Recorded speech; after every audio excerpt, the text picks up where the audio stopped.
soo dhawaada Tusiya Media daafurka talaalka COVID-19 oo maanta laga daafuray dalka Jamhuuriyadda Somaliland gaar ahaan caasimadda Hargeysa madaxweynaha Jamhuuriyadda Somaliland mudane Muuse Biixi Cabdi oo talaalkii koowaad qaatay mudane Baashe Maxamed Faarax gudoomiyaha golaha wakiilada oo isna talaalkii qaatay gudoomiyaha xisbiga mucaaradka ee Wicid Faysal Ali Xuseen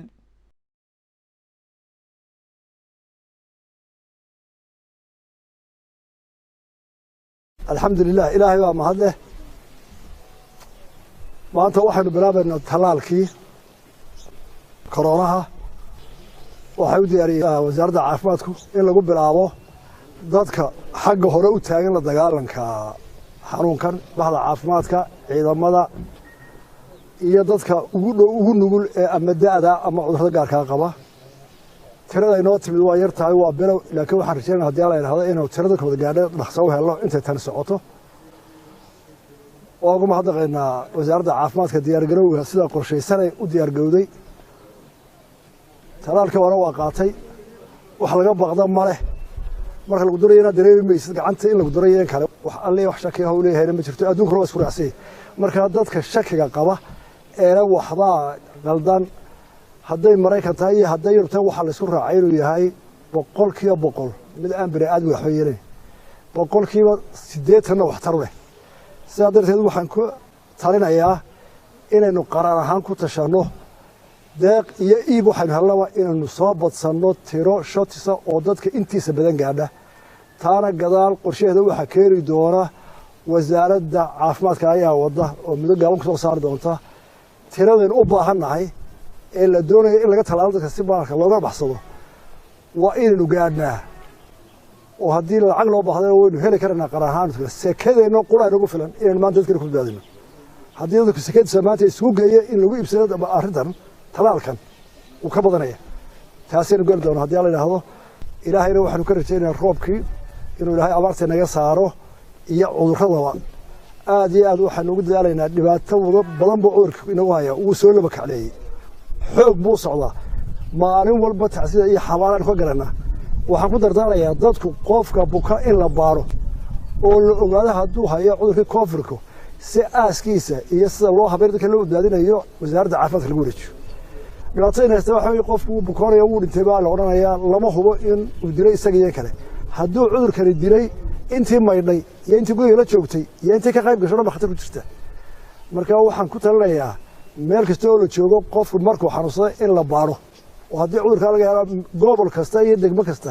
wasaaradda caafimaadka awood bay u leedahay inay basriso aaska meydka qofkii koofku dilay taasaana imika dhibaato ugu hayso guryaha lagu haysto in la sheegay waxaan ku dhiirinayaa in qofka buka ee aad xanuunsan la baaro haddii uu koofid noqdo lagu wareejiyo wasaaradda caafimaadka si inta ehelkiisa ahayd jecel ee u dhow aasameeraysa ay badbaado wasiirka wasaaradda horumarinta caafimaadka ee Somaliland mudane Umar Cabdillaahi Bade ayaa waxa uu sharaxay sida uu cudurkani bulshada ugu faafayay iyo qaabka ay wasaaradda caafimaadka ee Somaliland ay u qorshaysay in talaalkani uu bulshada u gaadho halkan maanta waxaynu u joognaa daahfurka ololaha qaran ee talaalka COVID-19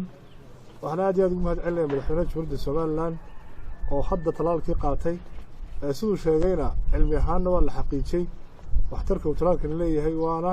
difaaca ugu dambeeya ee aynu dadkeena iyo muwaadiniinteena aynu kaga ilaalin karno fiditaanka xanuunkan wasaaradda caafimaadku laga soo bilaabo marka xanuunku bilaabay ilaa imiga ha noqoto daweyn ha noqoto baaritaan ama ha noqoto dabagalka dadka xanuunka u soo dhacaya ilaa aaskooda waxaa lagu howlanaa in maalin walba talaabada adduunka ay qaado inaguna aan la qaadno ilaahay mahadi iyo dadaalka xukuumadda oo madaxweynuhu hormuud yahay la galay waxaynu helay qaybtii ugu horeysay talaalka waxaanu qaran ahaan sida madaxweynuhu hadda uu sheegay naga go'an in la isku tashado sidii horeba aynu xanuunkan aynu gacan siinay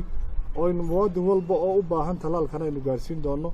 gudoomiyaha aqalka golaha wakiilada ee Somaliland mudane Baashe Maxamed Faarax ayaa xukuumadda uga mahadnaqay dadaalka ay gelisay sidii uu talaalkani wadanka u soo gaari lahaa waxa farxadii saaka inaan qaatay talaalkii la iskaga talaalayay COVID-19 aad iyo aad baan ugu faraxsanahay inaan talaalka qaato waxaan u mahadcelinayaa madaxweynaha iyo wasaaradda caafimaadka oo tallaalka inoo keentay tallaalkaasina waa tallaal muhiim ah waxaa loo baahan yahay in tallaalka dadka oo dhan la wada gaadhsiiyo waa wax inoo faa'iidaa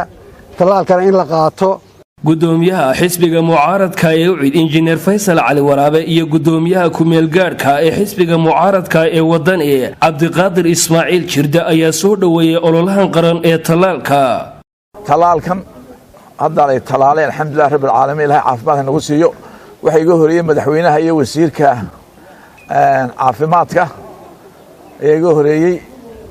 iyo gruub kale oo ka mid yihiin commissionkii qaranku anna haddaan qaatay waxaan leeyahay shacbiga reer somalilan inaydun qaadataan tallaalka cidii lagu yeela ha qaadato cudurkan covid-19 inuu adduunka ku faafay innaganu ina soo galay iminkana waxaad mooddaa inuu sii labakacleeyey markaa dadka waxaan kula talinayaa in talooyinka wasaaradda caafimaadka iyo guddida ka hortagga covid-19 la qaato